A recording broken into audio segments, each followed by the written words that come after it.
So welcome, Kristin Linklater, Natsuko Ohama. It's such a pleasure to have you here. Thank you. Thank you very much for inviting me. You're welcome. Thank you, David. Yeah. Let me ask you to tell us about when you first met. Oh, God. Well, I was counting it out. It was about 40 years ago. Yeah. 74. It was working theatre. Working theatre. Where was that? It was Kristen, Peter Cass, and Joe Chaikin. New York, 1974. Yeah. And I went as a student actor because I read about. I didn't know who Kristen was or Peter, but I knew Joe Chaikin, presence of the actor. So I went to a workshop, and when I was there, I realized that there was somebody who actually knew something. That was Kristen and Peter, and I became really. I fell in love with the work, and just attended class. And then, well, the thing about the working theatre was that the intention of it, the mission, was to create a company. I mean, it was a mission that failed, but create a company that would train acting teachers, movement teachers, and voice teachers, and all would know each other's craft, and then some would focus on the acting, some the voice and some the movement, but they'd all do everything. And that the master teachers would be Chaikin and Cass and me for voice, and then movement. Trish came visiting. Trish Arnold. Trish Arnold. Yeah. And I think B.H. Barry came a little bit, didn't he? Like just very minorly. Remember, maybe, yeah. Was that a model that worked at Shakespeare and Company? No. If it didn't work in New York City? The Well, idea no. of this sort of... No, other way around. Okay. Well, except that no. Let me just place it in the time, 1974, which was a time when there was a great deal of enlightenment about the arts and an enormous amount of money being spent on the arts. The Ford Foundation, Rockefeller Foundation, Mellon Foundation. The National Endowment for the Arts came into being 68, 69, somewhere, or maybe even 70s. And they were building the theatres. They were building, the arena stage and the Houston, they were building theatres, building arts complexes all over the country. Well, that was during the 60s. That was the Ford Foundation a great deal. And then there was a huge amount of money available during that time, and I had been the recipient of a big grant at that time, $65,000 from the Rockefeller Foundation to train teachers, which was administered by the Guthrie Theatre. But so I was starting to train teachers, and then several years later, I wanted to do this other thing with Chaikin and Cass, both of whom I've been working with very closely. And I was able at that time to write proposals that were accepted by the National Endowment for the Arts, the Ford Foundation, I think the Rockefeller Foundation was in on it too, for a 2-year program initially of the working theatre, which was we rented space in downtown New York, and everybody was everybody was paid $100 a week or something, which at that time was, a nice little stipend. But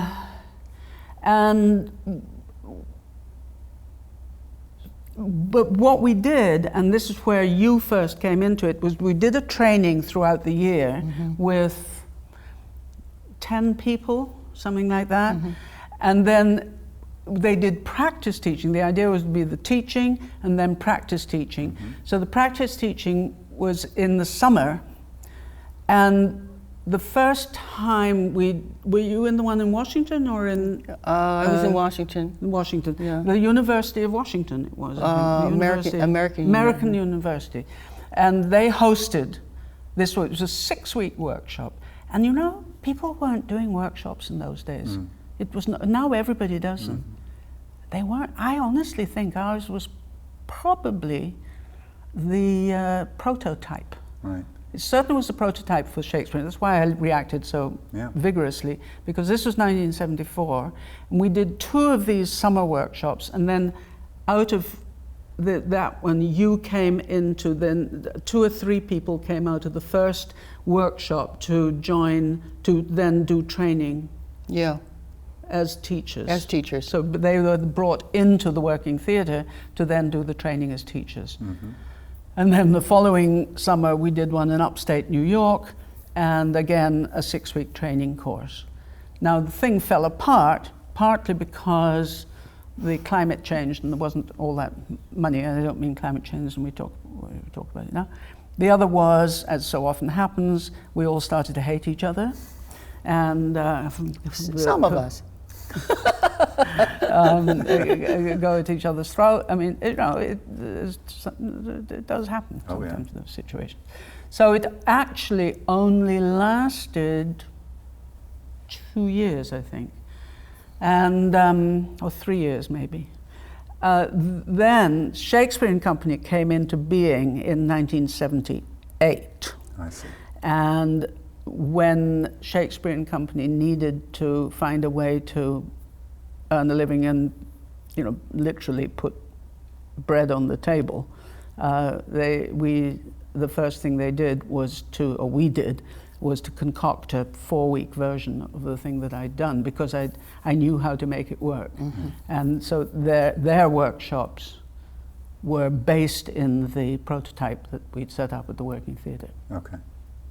Now, if we even go, for you, Kristin, if we go back a little further than that, into the 60s, I remember reading that there was a movement in the States called the Human Growth Movement that was in some way part of your No, journey? it was the zeitgeist. Tell me... it was the zeitgeist. Okay, You've 'cause I'd heard never about heard of that movement. You're kidding. No, I didn't. I mean, it was, Human Growth Movement? It seems... Well, that was the sort of general thing. It's like saying a new age. Okay. It was like saying the new age. I mean, the Human Growth Movement was maybe a term used by some people. I see.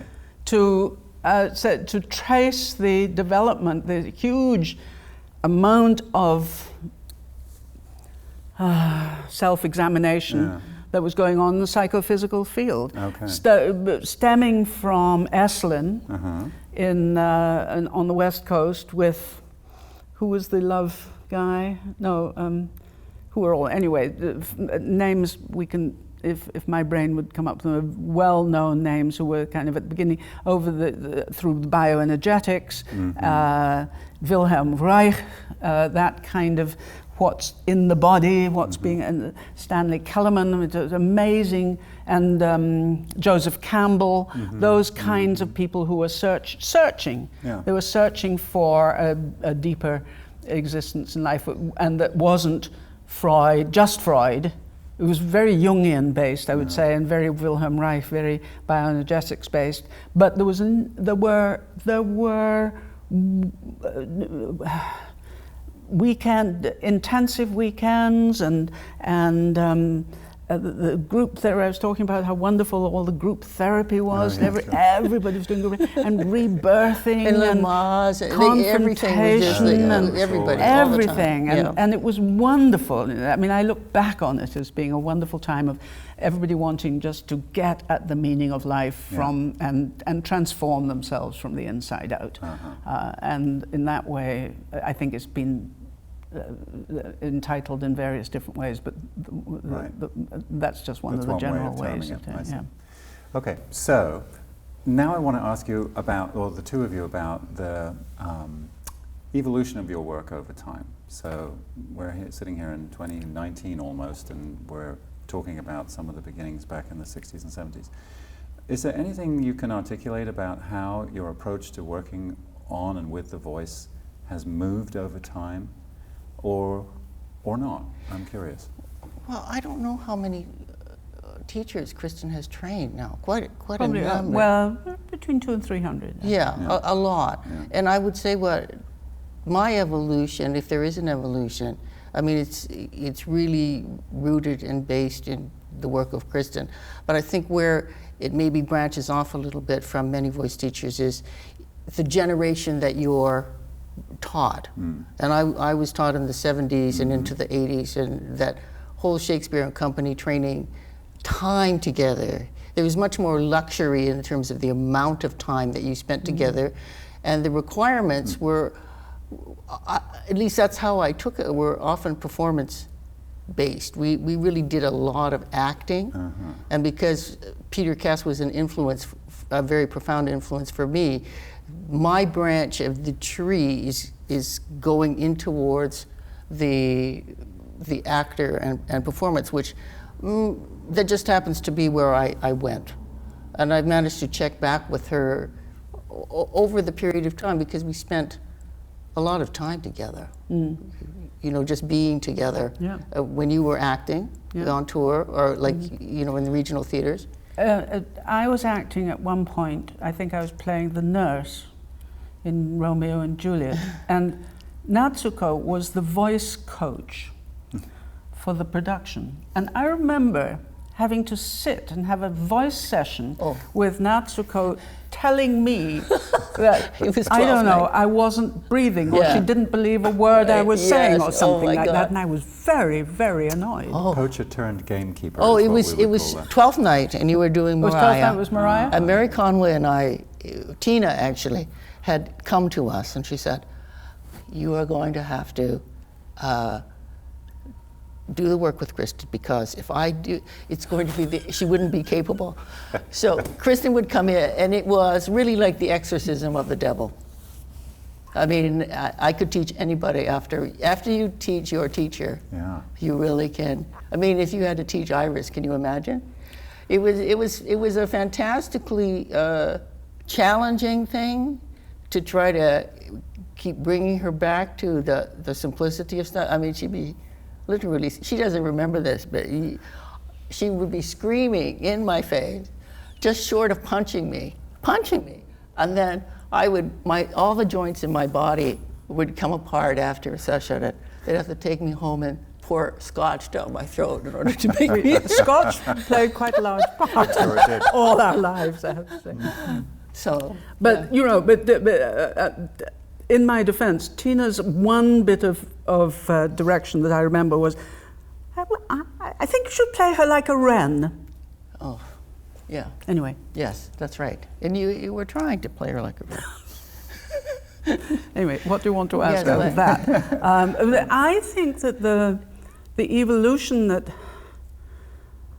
it's the great benefit of age. It's the great benefit of getting older, because with this kind of work, you repeat it and repeat it, repeat it. It's never repetition. It's the tune is the same, but the content of the song changes all the time. And what it's doing is it's the kind of work it is. It's certainly, and I think I can speak for both of us, but I'll speak for myself. It's working on me all the time, and it's very honest work. And what it's doing is changing your mental habits and constantly challenging the status quo of a habitual mindset.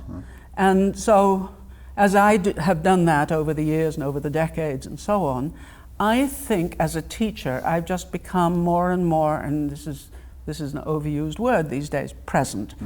And not that I am present. Absolutely the opposite.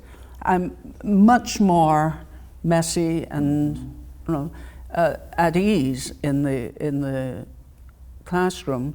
But I know that but I think what I'm doing is, I think I've stripped away a lot of stuff that we all have to deal with and go through in our lives, to allow them, if this term is still valid, the mirror neurons actually to function. So my empathy is more naturally there.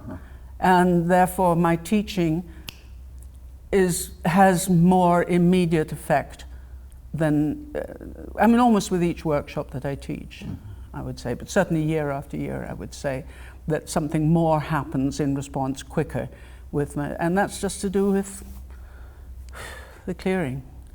So let's Does that make any sense? It makes absolute sense, and it also opens up a whole area which I'd love to go into, the clearing.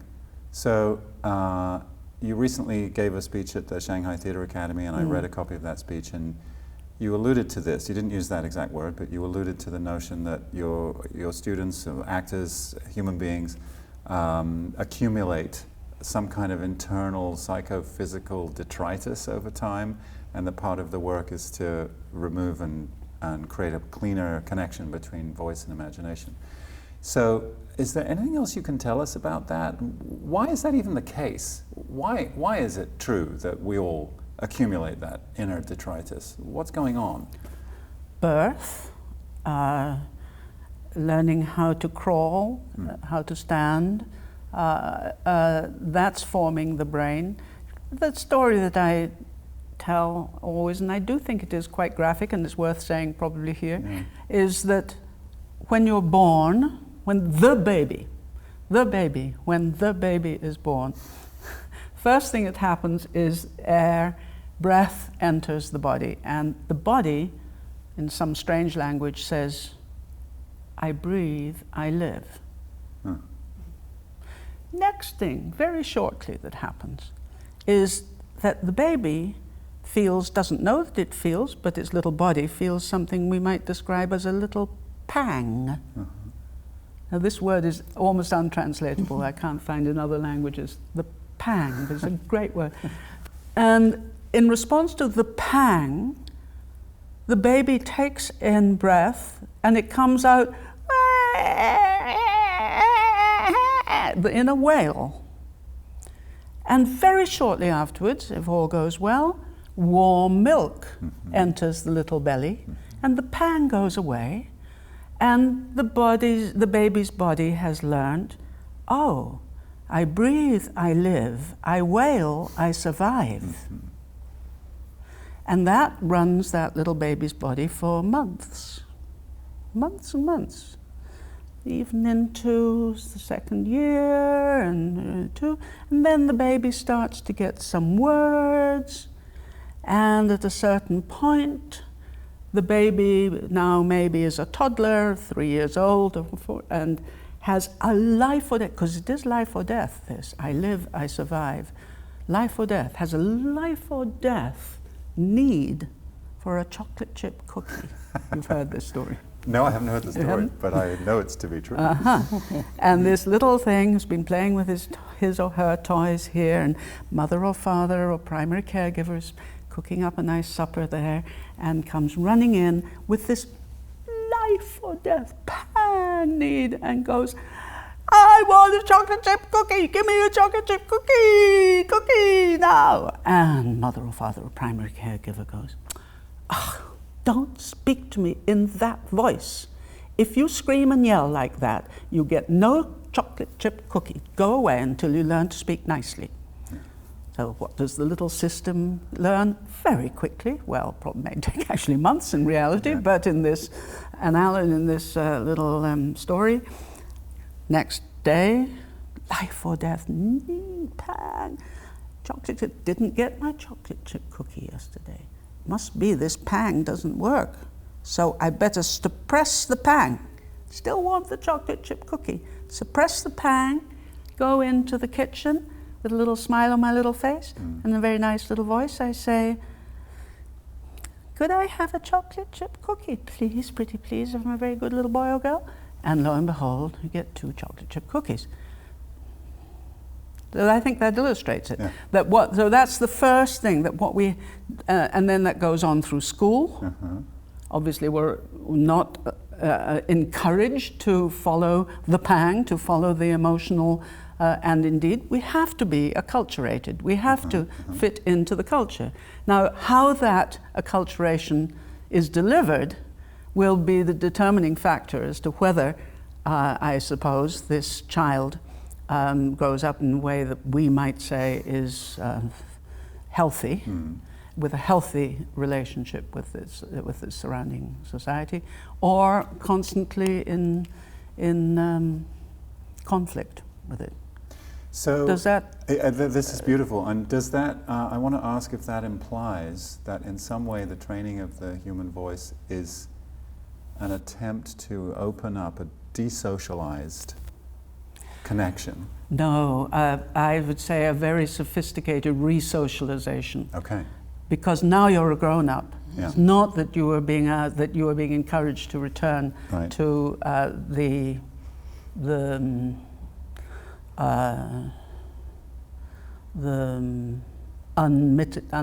unmediated impulse following of the child. Of the toddler, right. But that you can find those impulses, and now the exciting thing is you have the choice. Yeah. You have choices among impulses, and you get this game, this wonderful game of life, which, how does this impulse actually impact upon this person? And is this going to be fruitful or not? And the negotiation then becomes very sophisticated and I think fun.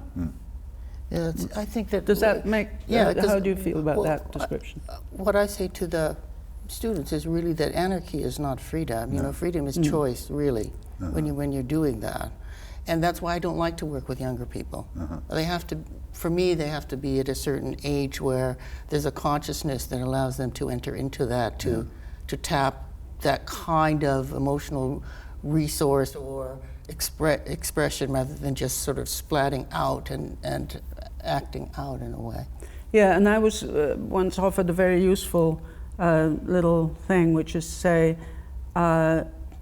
you were working towards freedom from your inhibitions, but then it's freedom for what? And you really need to take care of that. Okay. Because there's a responsibility. Okay. And in our case, when we're talking about the theatre and storytelling, what might be an answer to that? Freedom for what? Is it for in the service of story? Well, this is so wonderful, the service of this particular art with a capital A. Okay. Yeah. And that I can only really, I think, teach with the excuse of theatre. What do you mean by that?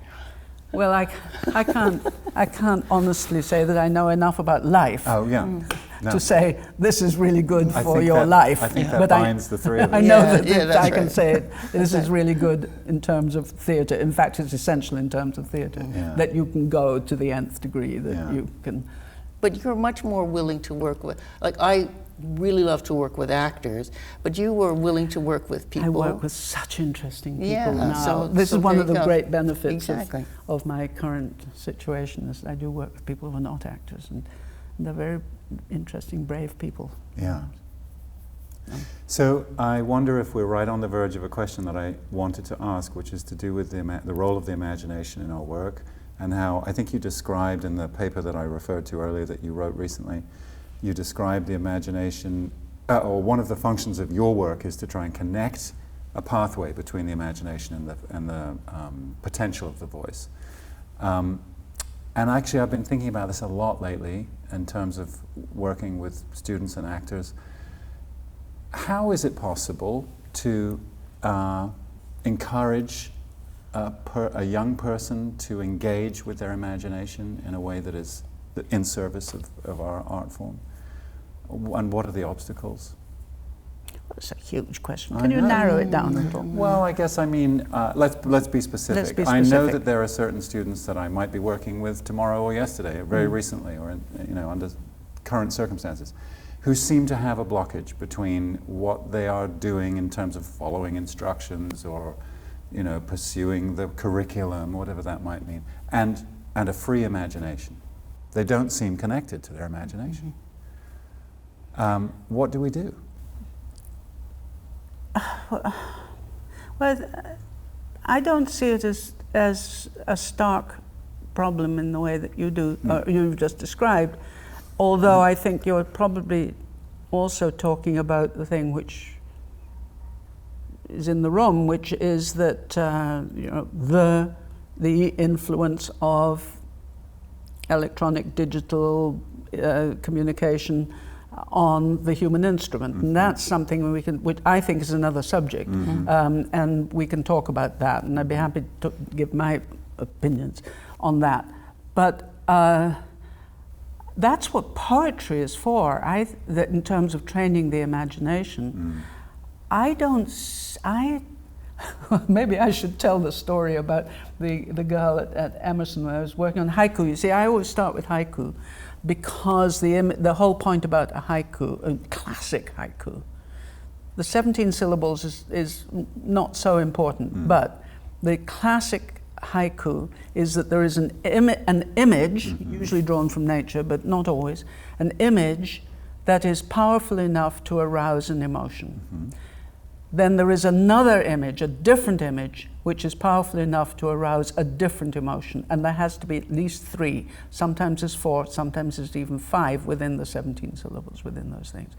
But that's the whole point is an image that changes the emotion. Now, the only way that's going to do that is if the person's body, breath, and voice are connected to their emotional selves, to their sensory brain, if you like. So that has to be the ground on which one is in which one is working. Starting the training with a haiku gives you a very clear gymnasium to play with, because if it's powerful enough, it will change the body. It will change, not illustratively, but in its energy system, and you can ask that to be taken a little bit further or whatever. I love working with those because there's no escape. There was one I was working with. I used to do this when I taught at Emerson College with undergraduates, and there was a girl, Boston girl, and she somewhere in her haiku she had the phrase. Peach, apple blossom, that was it. And she went, apple blossom. And I said, no, wait. You need to see the blossom on the tree and the apple. Just see if you can see it. Close your eyes, see it. Apple blossom. So, okay, have you ever seen, no?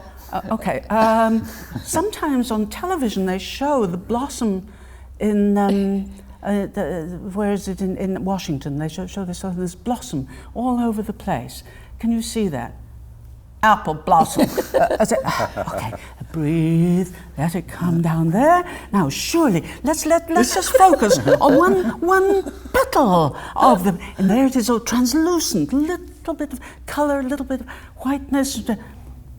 Apple blossom. I said, well, now, wait a minute. You've got to be able to just breathe it in and see it. And she said, calm down. So it does sometimes take quite a lot. Yes, to arouse it.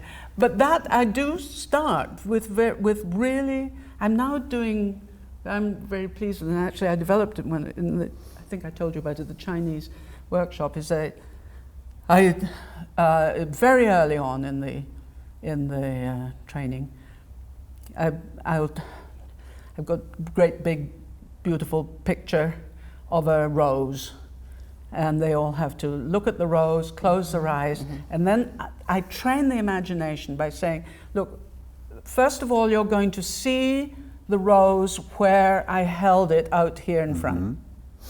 It's going to be out there. Now deliberately move that picture in behind your eyes, inside your head. Now deliberately beam that picture down to your diaphragm. Maybe you have to think of it as a projector and a screen, like a movie screen. Now let your breath mingle with that picture. Now open the door to a chamber there which has feelings in it. And let your feelings mingle with the breath and the picture. Now let the sound of the feeling come through and out through your mouth. Now open your eyes and send the sound of the feeling of that image back to its rightful owner. I mean, break it down. I break it right down. So you remember a few moments ago I asked you an impossibly large question. Well, you just answered it. Yeah, I really was asking, how do you train the imagination? Yeah. And lately, very, very, very carefully to begin with.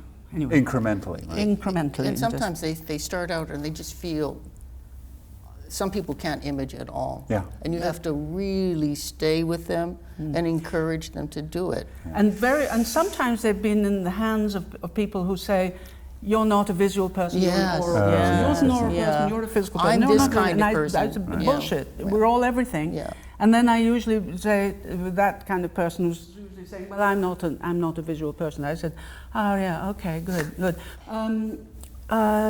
What time did you get up this morning? Oh, really? And then what did you have for breakfast? Oh, I see. And how did you get here to class? Did you take a bus? Did you take? Really? And they tell everything, and I say, well, you were visualizing every single bit of that day. So you have to be relentless to begin with, and then it opens up, and it's all to do with gut-brain neurons and reconnecting to them. It's neuroscience. And I think this is what is indicative of what Kristin is a great teacher and how we teach, is that when you have the person in front of you, each case can be very different from each other. So you find a way to get them to attach or to get them to have the courage to go forward. And that's the fun of teaching, really, isn't it? Yeah. Is to kind of see, oh, what is this? How do I get them to understand something? Yeah. Whether it's like you dream every night, no, I don't dream, and then you take them to a place, and I don't know if there's set formulas for that, going back to the Chinese. No. It's just what you're and that's where the exercises come from. Yeah. That's where you develop them. It's fantastic. Yeah. I've been, probably for my own benefit as much as for my students lately, I've been reformulating the word imagination into image in action. Oh, just very because nice. by fiddling with it like that, it gives me a different way to, to address it, and to also to ask them to see, because I'm working with the bodies, what is it that is being created both from the outside and from the inside at the same time. Effectively, I'm asking them, can you stay in touch with the form and the content of what you're doing? See, I think that's great, David, because a lot of kids have been told they don't have a very good imagination. Yeah. Like they've taken that word and they sort of... Really?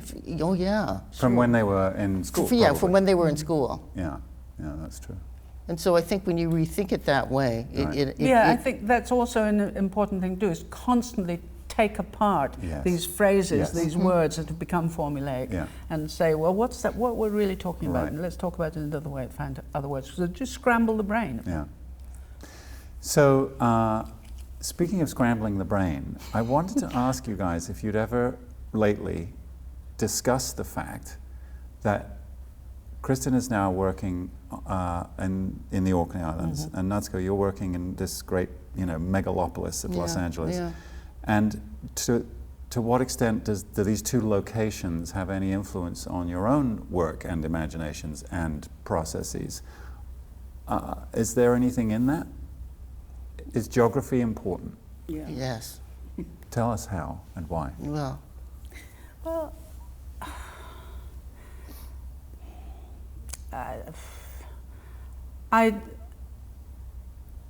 partly because of the imagination and the image in action, is that how you grow up, where you grow up, is bombarding your brain with images actively all the time. And so that has already had a formative influence somewhere in how the predilections of somebody's brain, I guess. I grew up the first 12 years of my life, well, I went away to school, but in Orkney, and surrounded on the edge of a loch with hills in the distance and incredible weather scrambling the skies all the time, and fields and running outside and all of that. And then I did live in cities. I lived in London, and I lived in New York, and I lived in Boston. And even so, the imagery, a lot of the imagery in my voice work is to do with looking out to the sea, or grass growing in fields, or it's nature, it's the natural world imagery. And then now that I've come back to Orkney, when people come from urban habitations where they spend all their lives, one of the things that they all talk about is a kind of clearing of their psyches with the endless horizons and looking out to the sea and the changing waves and fields and skies and so on. And so the natural world, I think, needs to be part of any training. I think when, even if you had people and you think, oh, it's so important that we train where, and it's for this, the movie world and the this and that. You also need to take them out to the parks. You need to take them out to the seashore and then get them to shout against the wind. Yeah. It's because that actually, well, maybe it's romantic to say we are made of the 4 elements, but no. There's something in it. Yeah, I mean, it's strange. I never really thought of it. We have a kind of a common background because I grew up on the prairie. Right. It's very, very open. Right. The horizon. Yeah, I mean, my grandfather, who's, uneducated people, that's what I come from, and he used to sit, my mother told me, and say to the guys, oh, this is the land where you can see tomorrow's train, which I thought was very poetic. Yeah. But the space and the freedom that I had growing up on the farm until I was in high school, it allowed a certain imagistic and poetic imagination to be stimulated. Yeah. And my education was like a 4-room schoolhouse. I don't have that, but I did have the land, and I think is a huge influence. Yeah. And so coming to California, New York, and then Toronto, New York, California, the landscape is very bleak and urban here. Yes. And we were just talking about that in the car. Like, I absolutely love Los Angeles. Yeah. I have no idea why. I have no idea why, but I sort of laughingly say that the style of voice that I do is West Coast. Right. Yeah, it's West Coast. But it must be true. And Where did you grow up? Well, I grew up in Surrey, and with trees. Yeah, I'm much closer to you than I am to those who have grown up in urban environments. In fact, I distinctly remember going to London as a child and being terrified. Very, very intimidated by the stone and the grey. That's exactly right, and the transportation and so on. Cars. So my father was very much a kind of a country gentleman. He styled himself that way. Really? So he wanted to spend all of his time going to Scotland, actually fishing. Really? And I'm part Scottish myself, so we would spend time there in Inverness. And really? Yeah. So there's we should talk much more about that. We will. There's much more of the country in me than anywhere else. But I was going to say, without having any academic knowledge about this, but the human voice must adapt to its circumstance, right? So in terms of accent and patois and terminology and Well, here's the thing. Here's my one of my cliches, mantras. Voice is universal. Yeah. Speech is cultural. There was a study done many years ago, it's probably been superseded by now, about babies, the sounds that babies make all over the world, and that babies' voices cover the same gamut all over the world until they are confined by the culture that they grow up in. So I think there is a universality that is to do with anatomy. We all have the same vocal anatomy. That was one of the things that shocked me, by the way, in this one in China. There was a Chinese voice teacher who came and said, of course, the Chinese have a different vocal anatomy from Western vocal anatomy. Really? Not true. Yeah. It has formed different, I'm sure they've grown different muscles. Right. But totally, no, we're all, and all babies cry, all babies gurgle, if they get any luck they laugh, and etc. So the emotions are universal initially. Yes. And then culture comes in and shapes it. So, but it does, I think it implies for actors, I think, something rather positive, which is that I could speak in any way that anybody wants me to speak. I just have to unlock the bit of my brain that says I can't. Right. So then now let's talk about Shakespeare. Because... well, careful. Yes, okay. Really? We have to go easy? Yes, yeah. we've now sort of tilled the soil, right? We've talked about the imagination, we've talked about culture, we've talked about the sort of initial, basic, if you like, impulses. What is the value of Shakespeare as a form that we use to train? Well, I'm going to just do a very simple first feedback on that, which is that Shakespeare gives us the words very often to express things which we can't find the words for in our own everyday language. Okay. And he provides us with eloquence. I mean, you find that, I don't say that as, and then Shakespeare will provide the eloquence for you. Right. People say that to me. Right. Thank God I am now working on, there was a girl just last week, and I asked her to work on Juliet's potion speech. Well, she'd never conceived of being able to, be that scared, but on the other hand, there was part of her that was that scared.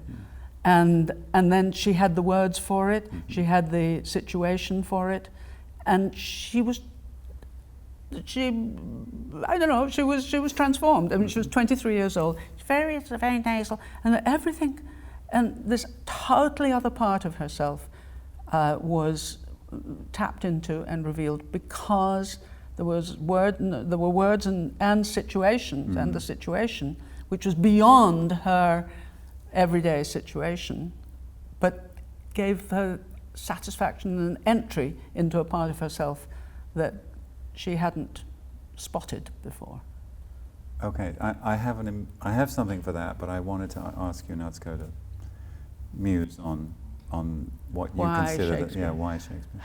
Well, Akshay was saying to me the other day in rehearsal, and he's one of our actors who was given the role of Macbeth, and just talking about how that informed his acting. I mean, just to live with that language. He's Indian.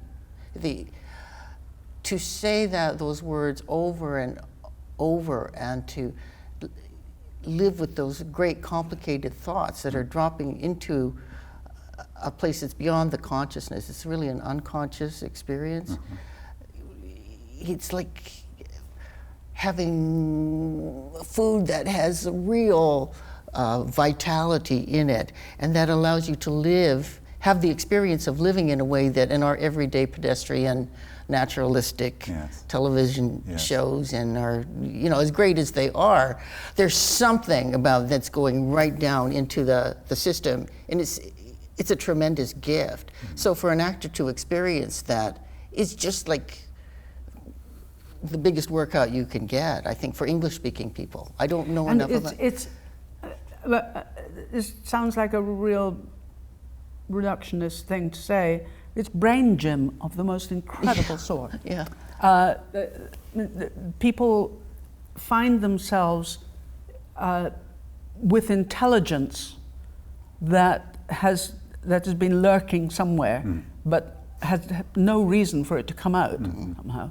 And then because they're playing, there was a very dull young man just last week who was doing the Henry V, the Dauphin speech. We're glad the Dauphin is so pleasant with us, and the tennis ball speech. And he was so dull first time he said it through. I'm a king and I'm speaking like a king. And then I just bullied him a little bit, and then I made him do the tennis thing and the mock and mock and mock. And he went, whoa, whoa, am I allowed to do that? That's amazing. And you gave him permission not to be dull. Yeah, he got to be quite an interesting young man. So then you opened the door to this, Natsuko, and I really don't mean this to sound glib, even though it runs the risk of doing so. Is Shakespeare the antidote to social media, to back up to your prior... Oh, if you could persuade him, yes, but I mean, how can you force that? Or modern technology, I should say. Because when you describe the length of the thoughts that we have to engage with, and the sort of the fact that they live in what you might call the gut brain, we are talking about something that lives on the opposite. It's not just me that calls it the gut brain. There is a book called The Gut Brain. I trust that. But that is something that technology doesn't encourage. I don't know, maybe you know this. I get the feeling when I do it, and certainly when I see it when I work with students, that it kind of aligns you in whatever classical means. It's a harmony, and it just the pieces sort of fit in a emotional, psychological, physical feeling where you just. I guess Bach does that to people's brains. I don't know. I think that's bullshit. Really? Do you really? Yes, because I think that classical. I think we're all born classical, and then we are confined to contemporary once we are acculturated, i.e., we are born behaving badly. Oh yes, okay. And you've got to behave badly if you're going to play Lear, if you're going to play Goneril, if you're going to play, But don't you find that when you say that language, something happens inside of you? Well, that's a different thing. I think there's a real misrepresentation of the word classical because it has this sense of harmony, but it's harmonizing unless you have the chaos, the wildness that the harmony comes in on and manages and gives some order to, then it's really dull. Well, that's true. It's a straitjacket. Yeah.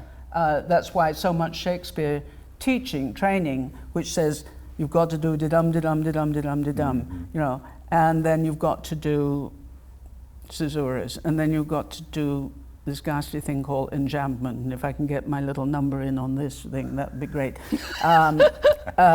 And then, but what's it all for? It's so that you end up speaking like a human being, a very alive human being. Yes. And it's an interesting that it carries out the balance of chaos and order, the chain of being the order, and all of that's acting on you, but so that you can manage behaving as a full human being, which is very often very badly behaved. But don't you think that if you match that's what harmony is? If you're matching the rage and the anger and the jealousy and... So long as we get that all in there, yes, because if you say classical and harmony, it all sounds... I see. You know what I mean? You've got to... Sounds too controlled. Yeah. That's not how I mean it, but... No, I know, but that's why I had to sort of stir it up a little bit, because...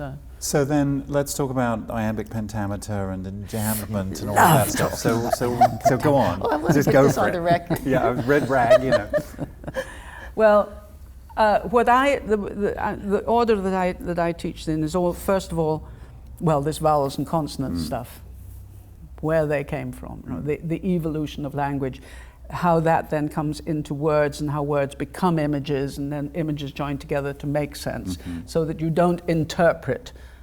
You don't read a speech or read a scene or read a play and then interpret. You absolutely push to one side and then allow the information to gradually come in from this accumulation of image to image and so on. Once you've got that, pretty messy, doesn't make sense, shouldn't make sense, should be indeed active imaging throughout the whole process and as to the nth degree.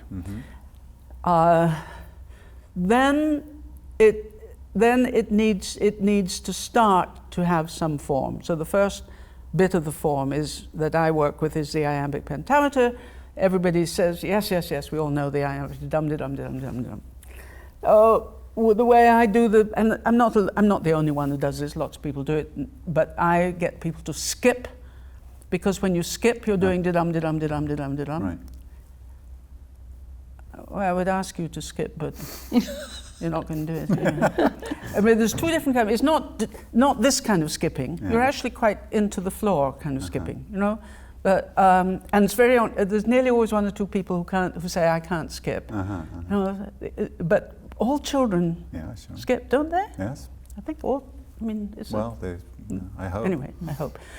So skipping, that is. So then I get them to do that in a circle, and they've all got their sonnets, and they skip across the circle one line, and then somebody else does their line, somebody else does their line, until they've done the whole thing.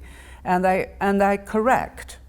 I only get them to work on sonnets that I know well enough so that I can say, no, That's not, and I make them do the iambic even if it goes against the stress of the word. If it's wishing, then they have to go wishing me like, and so they really get that in. And they have to make sense. They're not allowed to go, wishing me like to one more rich. They have to go, wishing me like to one more rich, etc.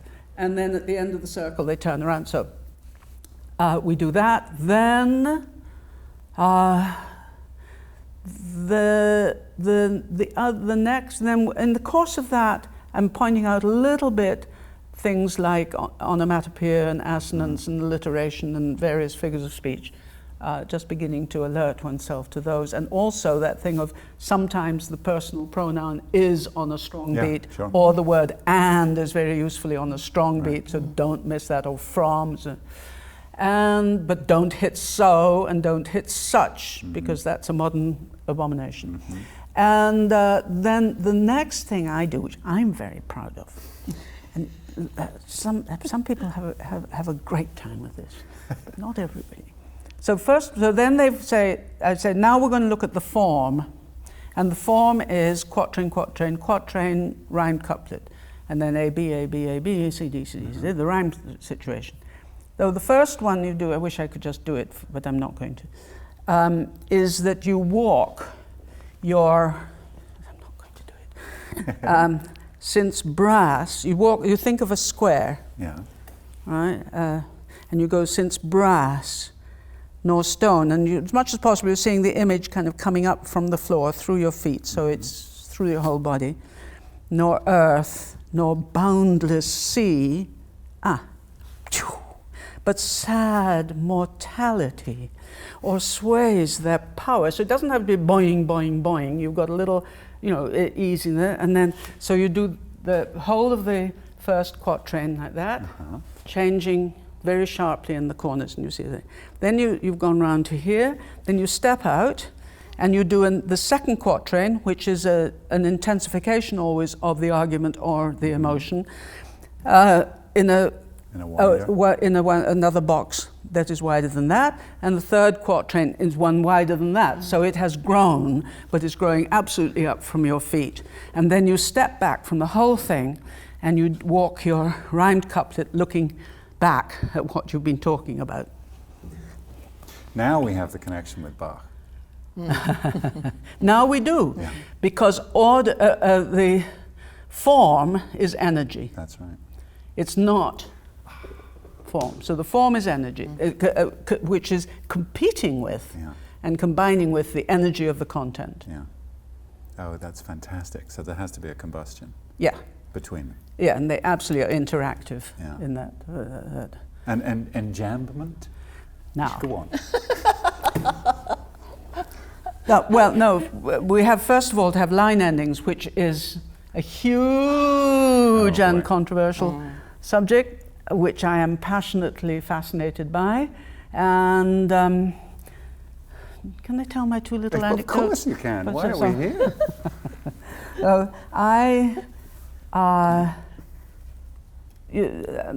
I taught, one of the first vocal coaching jobs I had was at the Guthrie Theatre in the mid-60s, when Tyrone Guthrie, of whom you will have heard, but the younger generation will not have heard. Yeah.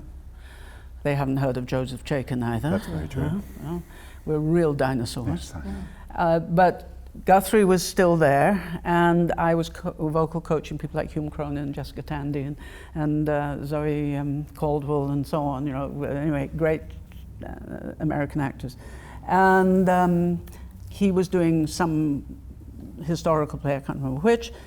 He was very tall. I keep doing this when I say Guthrie. He was about 7 foot tall. Okay.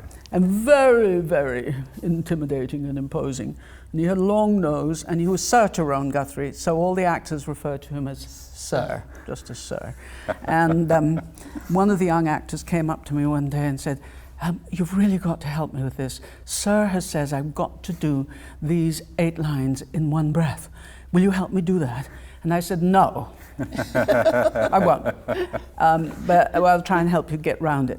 And then I happened to be walking along the corridor, and Sir is coming along in the other direction, and I sort of knocked at his chest, He went, "Ooh, hello."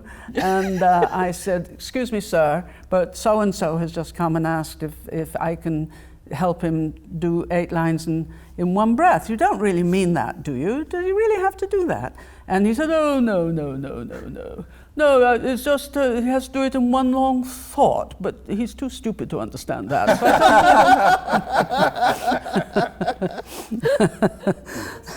So that's sort of put paid to this one thing, which is you must be able to do 4 lines in one breath or whatever. It's quite fun to do it, and I do it every now and again as an exercise. Then there's the other side, which is John Barton, who was the great instigator, but he really developed the passionate study of the verse when in the early 60s, when at the early days of the RSC. And he, because he was so focused on verse at that time, said you have to take a breath at the end of every line. So you've got these 2 opposing credos. And then Barton actually went on to dismiss that and say, well, no, of course you don't take a breath at the end. But this thing we were talking earlier about, everybody loves to have a rule. So they love to say, oh, have we got to take a breath at the end of every line? So boring. No, you don't have to take a breath at the end of every line, but let's see what that means. So it means that the guy who wrote this, who was a bit of a genius and a bit of a poet and kind of knew things, felt it himself as an emotional shift at the end of a line, which then lifted into the beginning of another line. So the punctuation is not the commas and the full stops. The punctuation is an emotional punctuation which is shown you by the actual form of the verse and whether and actors can glean a lot of that, not so that that's how they speak it, but so that that is a road into to the map, their emotional map, as they start to work on the piece. Now, particularly in the later plays, you will find very often there's a big change of thought in the middle of a line, and there is a period at the middle of a line. You are also allowed by the poetry police to take a breath at the caesura. The caesura is in the middle of a line. So think about it. The new poetry police say, and if the sense goes on from the end of one line to the beginning of a next line, don't breathe at the end of the line, keep the sense going and follow the punctuation. And this is called, this wonderful technique of keeping the sense going is called, in this country, enjambment, which originates in a French word, enjambement, which is ugly also. It's as ugly as enjambment. It means get a leg over. Enjambement. Oh, yeah, sure. Getting a leg over from one line. So if you do enjambement and you can breathe as the caesura, what have you done? You've rewritten Shakespeare. Right, that's no longer. And how dare you? You clod. Who gave you permission to do something as crass as that? So we have to look at the word enjambement. And if you're smart enough to look at the word enjambement, you will discover that it was only included in the arguments for how to write verse in the late 18th century in France, but not in England in the 16th century. Thank you very much. So I'm glad I managed to spell that. Is that clear? Very yes, good. Very I clear. think we've got that. The exciting thing, of course, is when you have a huge change of thought in the middle of a line and you don't breathe, but you do have a huge change of thought, and then, at the end of the line. And then you get things suspended in this wonderful way at the end of the line. Now, one more little thing about that. I have been told that and I've now adopted this as a game, just one of the little games one plays, that Mark Rylance, who I think probably many people would agree is one of our best Shakespeare actors, and when he's learning his lines, he goes, let's say, to be or not to be, that is the question. What? Whether 'tis nobler in the mind to suffer, what? The slings and arrows of outrageous fortune, what? Or to take arms against a sea of troubles, what? And by opposing end them, to die, to sleep, what? And you say what at the end of every line. That makes a lot of sense to me, because when I watch him performing Shakespeare, it feels very contemporary because it's immediate, not because it's That's modern. right. Absolutely. So there's a great deal of spontaneity. Yeah. So I've woven that into some of my Yeah. teaching also. Yeah. Natsuko, when you are, do you grapple with the, this phrase may cause you to rear up in dismay, Yeah. technique of verse? I mean, do you deal with any of these kind of? Yes, I mean, Yeah. it's because I was taught. Like, I don't really pretend to know anything in terms of that except what my experience is, Yeah. and then what I've been taught by other people. Yeah. But I find that the nuts and bolts of it that I know are incredibly useful. And so I think if I had all the world and time, I'd be able to study more. Yeah. And I mean, I don't know how you do it, because I can't find the breadth of time to explore in the way that you do constantly. Well, there's one of these things about these week-long intensive workshops. Yeah, I guess I think so. it allows you to go, Yeah, to spend time in a funny way. yeah. But I do absolutely do that with the kids, and they struggle a little bit, but they do find eventually the buoyancy of Yeah. it, the use of it. Yeah. Especially with our population. Yeah. You know, many of them who have never, ever even seen Shakespeare, let alone done it. There's a kind of a freshness that Yeah. comes to them, and it's great. So yeah, I mean, it's our duty really to give them more than just what the acting experience is, Sure. in terms of making sense of things, Sure. Yeah. or taking enormous pauses for the naturalistic, what you think is that. So yeah, I mean, I wish I knew more. Yeah, I really do. But I know enough. Yeah. I think it's important for any actor going out of an actor training program to have those simple clues in their bag. Yeah. Yeah. Can I ask you a question off the topic, sort of? Can you talk about Hamish a little bit in his acting? Specify what. Well, I just think I don't think that I've ever heard you talk about him as an actor and how you feel about his work and his background. And I love his. I love it. I love his work. I think he's a very, very top of the line Shakespeare actor. so do I. He's done some fantastic performances of great intelligence and enormous originality and size.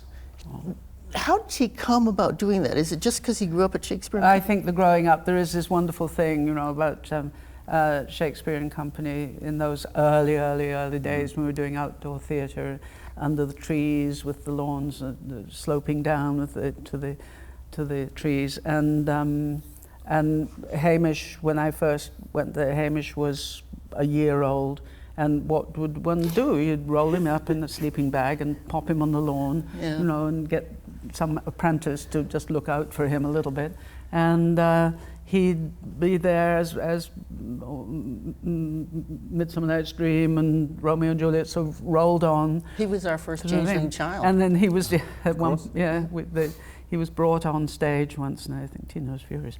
But he had those rhythms going through him. I do think there was just an osmosis so he feels really at home with the rhythms of Shakespeare. And I think osmosis is exactly the right word. When my son was 6, He was around a production of A Midsummer Night's Dream continually, and he could quote all of Puck's There you lines. go. By Yeah. then. Yes. And there's no way he could have learned that Yes. formula, and he never saw a script. Yes. No, But he got it. It just landed in his mind. It's Yeah. as though his mind It's wrapped so itself moving. around it. Yeah, it's just extraordinary. Quite extraordinary. That's And lovely. I have, I don't even know if this is a theory, because it's actually borne out by the evidence, because he wasn't only around A Midsummer Night's Dream, he was around Austen and Ibsen and Chekhov and so on, and he never learned a single other speech. Only Shakespeare's verse. Wow. Now, I was invited to a neuroscience conference about a year ago, and I took a wild gamble and delivered a paper on the reason why Shakespeare's text might live longer in the mind than the authorship of others. And I told them in advance, I know nothing about your field, so I am guessing wildly, but let's have fun guessing together. And I also quoted The Ancient Mariner, which is a poem that I can't forget, but has a similarly, you know, sort of incantatory, acute incantatory feel. So I came up with this visualization that the brain has kind of responds to, not only to rhythm, but rhythm has a kind of crevice format to it, similar to how you can remember music that you might have heard 30 years ago, and the song comes on the radio and you remember the lyric when it doesn't make any sense. And that there's something about, and you've referred to neuroscience yourself, Kristin, and it was in the paper that you wrote recently. But it seems to me that from a visual point of view, that the brain is a sponge, and it wraps itself around shape. Yes. If that's the right word. Yes. What did they say? They loved it. And somebody said to me, you need to look into the songs of finches, they told me in response, because they said finches have extraordinary memories. Wow. And then I, of course, didn't have time to tune into the songs of finches. It was very well received.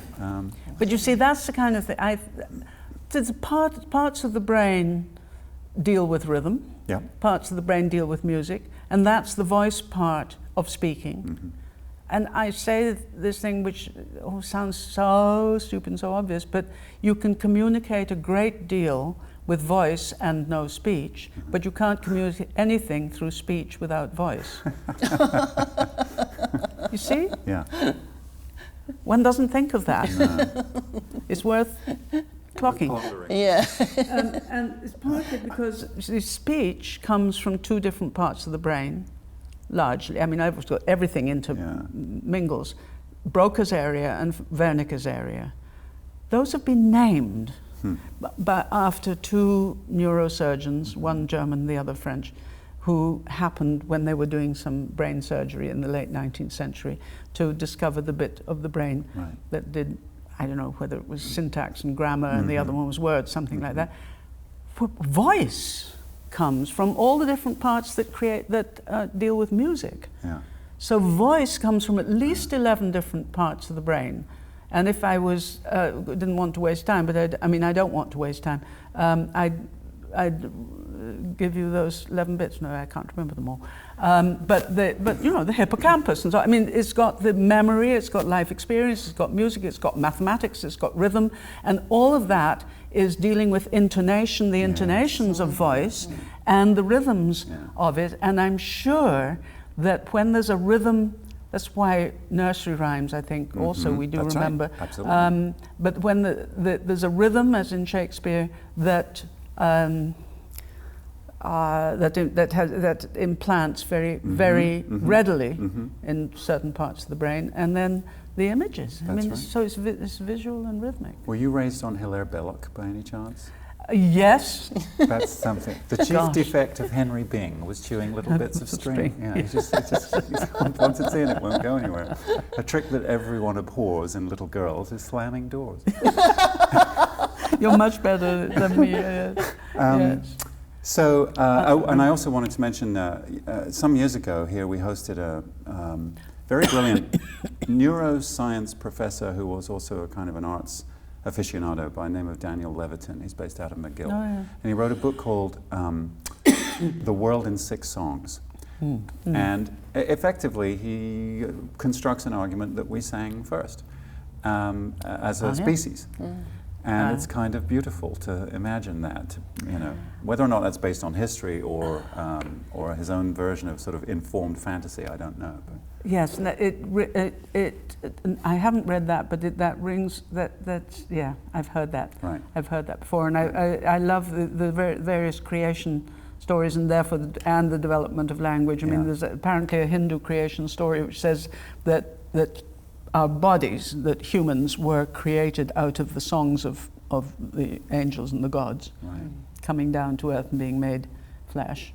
There's a word that you mentioned earlier which I think might be a fun way to try and sort of aim us to the exit here, among many, but it struck me because I'm so interested in this. We were talking about classical, the misconceptions around the word classical, and as you were talking to Natsuko about that, you used the word wildness. And when you said wildness, I immediately hopped back in my mind to the Orkney Islands, and I thought about that, and then it occurred to me, well, you know what? An urban environment has a wildness to it, a very, very different kind, but there is a kind of chaotic energy that is problematic, dangerous, and also very exciting. So then I wanted to ask both of you, in your own ways, what is your relationship with wildness? Because I think that's what connects us, right? With the desire to do the theater. I hope it is. And so where does it come from in your life? Wildness? Yes. Well, I don't know. I mean, I don't know if we should record this. I certainly think. Well, I think we should.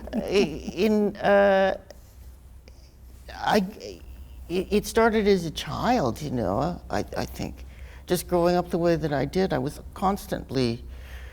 I guess we're just born with our different personalities. I don't know. Running away and getting into trouble. If there was anyone that was so-called getting into trouble, it was going to be me. Emotional. There's one of my favorite pictures of me, David, is my cousins and my sister were all lined up, and I remember that day. My grandmother took a picture of us, and it was by a lake, and everybody has their bathing suits on except me. Are you naked? Yeah, I'm completely naked. I'm standing there as my cousin Linda, Bacco, Tony, and then there's this one, and you go, who's going to be the actress in that group, right? And I think the teenage, I just was always like that. There's something inside of me that was rebellious, not for any other reason than it just seemed to be my nature, even though I seem very placid and, you know, a civilized person. Yeah. And I certainly know that Kristin, I mean, in the early days of Shakespeare and Company, we were extremely exploring the edges of so many different kinds of things in behavior and life. Right. And now I encourage it in the people that I work with, but I also, if they're not capable of doing it, that's where the imagination comes in. Sure. And asking them to read to stimulate the imagination. If their morality, for example, is bounded by a certain kind of thing, as a religion, which tends to be quite often, is to ask them to go into this, because I don't really care about the personal aspect so much, although it's helpful, as it is in the way in which they can manifest in their work. So in a way, I'm the opposite of you, because my wildness comes from repression. Oh. Insofar as I was raised in this bourgeois household with everything I could possibly have wanted. Wasn't wealthy or ostentatious, quite the reverse. It was very modest, the modest bourgeoisie. But carpets everywhere, and ticking clocks, and tchotchkes on the walls, and complete silence whenever possible, and a nuclear family with lots of skeletons in the closet, of course. But when I think back to my childhood, it's all these images of silence and softness and being surrounded by this sort of uninvited coddling. And that's why, of every play, of every author, of every character, it's Hedda Gabler that I understand the best. Because of the contract that she's raging against, that she's sort of forced to sign with the society in which she lives. And even the first stage direction of Hedda Gabler, which is about a page of Ibsen, bimbling on about there's a chair there, there's a sofa there, there's a tchotchke over there, and I'm already in a rage by the time I've got to the end of page one. Nobody's said a word. Have you ever directed it? Yeah. But I'm dying to get back to it. I don't resonate to the question. Okay. Oh. Except it was the 60s. I mean, I think when you know, That'll do. I think that's all I can say Right, with that. right. And I mean, yeah, but when you said repression, it wasn't that I was repressed, because in fact my parents would shout at each other across the dinner table. Right. When are you ever going to learn how to boil a potato? Wow. So there was a lot of vocalization, and but I think I found my wildness in the 60s, and the Shakespeare Company was in the first 7 years of Shakespeare Company. It was we were taking off the lid of everything. Yeah. Yes. Yeah. You know, But in the service of Shakespeare, of course. Of course. But of course. even before I came to Shakespeare Company, you know, how I came to the United States is I was in my 3rd year at a school training, and I was asked to leave. So I decided I'm just going to New York. And I got on a plane and I came there. Yeah. And I remember my father saying, well, do you have things taken? And I said, yes. I didn't know anybody. I barely had any money. I didn't know where I was going to stay, nothing. I just got on the plane, and I remember flying over Manhattan. I'd never seen a big city before. You know, I come from the prairies, Right. and this businessman, you know, you're sort of landing and nervously talking. He says, so you're going to New York? And I said, yes. He said, so where are you staying? And I said, I don't know. And when he said that, the fear went through his body. I could feel, and then I started to worry. Then I Right. thought, well, I don't know what I'm doing, I guess. And I landed, I had Canadian money, I threw it at a taxi driver, I got into Manhattan. That was, I don't think it's wildness, but and you can't do that nowadays, but that was in my nature. Right. I was just like that all the time. You ended up at the Waldorf Astoria. I ended up at the YMCA. Oh. The MCA or the Oh, YWCA? Finally, after going through numbers of pages and realizing, oh, they've all been booked for months. I had no idea. All right. So I wonder if you can talk to us a little bit about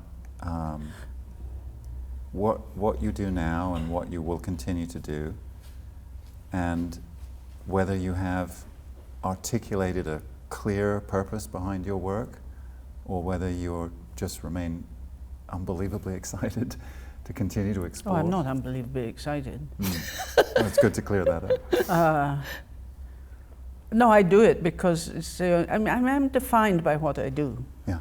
That's who I am. That's it. And if I stop doing it, I think I'll stop being. Uh-huh. So I still, when I wake up at 6 in the morning, I think, oh God, I don't want to teach. You know that feeling? And then you get in there, it's all right. Yes. But it is interesting to me how things still are unfolding. I was talking to Natsuko, you know, in my, well, you may not remember, but in this, actually, it's not very deep, that paper that I wrote. Yeah. It's not profound or profoundly researched or anything like that. But I do refer at one point to the fact that actor training started off as elocution. Yes. And in both here in America and probably everywhere, right? How do you speak this, and how do you move? How do you walk across stage? My mother went to RADA in the 20s, and I said to her, "What kind of actor training did you do?" "Well, we didn't do actor training," she said. I said, "What did you do?" They said, "Well, I do remember they would teach us how to throw open the French doors and walk forward and say, 'Who's for tennis?'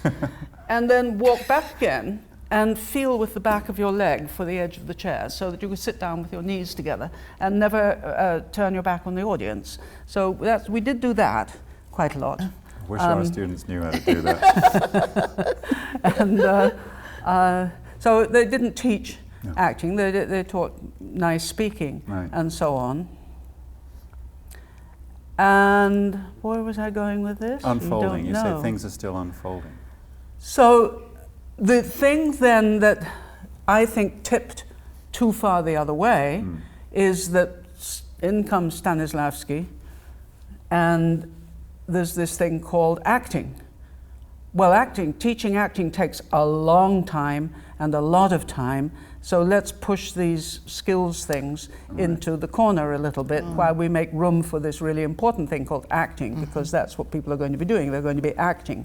And they need a little bit of voice and a little bit of being able to walk around and maybe do a somersault every now and again or something in order to support the acting. Yeah.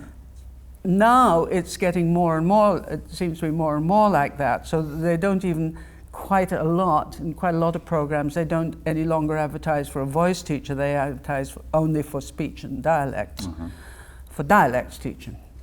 So skill, because that's what the marketplace is asking for. And then a lot of movement training is yoga, which has nothing to do with actor training at all. We could get on, we'd do another hour on that. Could, yeah. So I was telling Natsuko, there's a small academy in London, and people who run that are interested in kind of not getting back to, but getting into what might be the next emphasis in actor training, which is to restore voice and movement to the core training, and then that the acting grows out of that. That there really is a determined philosophy to make. So I would be delighted to experiment with that and see if that would. Because we obviously feel that this voice stuff is certainly not just to do with whether you can be heard in the back row and whether you can be truthful. I mean, it is to do with being truthful in front of a camera, but it's also to be able to extend into the outer reaches of surrealistic life, which we've got to be able to do. If you're going to hold the mirror up to today's nature, you've got to be, we talk about emotional warriors, but you've got to be an absolute magus of life. That was a good one. Yeah. In order to be able to reflect the horrors of the world around us, and the extensions into surreal and dystopian kind of imaginings that are happening so much that people have to play in one way or another. So that, I think, is only going to work if the voice has its response, its connection to the imagination and the voice and the body, and then you can make some probably breakthrough acting come out of that. So I'd like to experiment with that. That's one thing. And of course I am fascinated. I don't know what to do about it, but this thing about I'd love to have some kind of influence on this Chinese training that's emerging, and whether So I just one final little anecdote. When I was at school, at boarding school, in 15, 16 years old, they brought in, very enlightened in those days, a career person to discuss what we want to do. Everybody wanted to be a secretary or a wife, mostly. And I said, I want to be a policewoman. And they said, well, you can't because you're wearing glasses, so you can't. And I said, all right, then second choice, I'll be a missionary. And so I turned out to be both, I think. That's wonderful. Fulfilled my life's dream. Yes, you did, apparently. Well, thank you, Kristin Linklater. Thanks, Natsuko Ohama. This has been wonderful.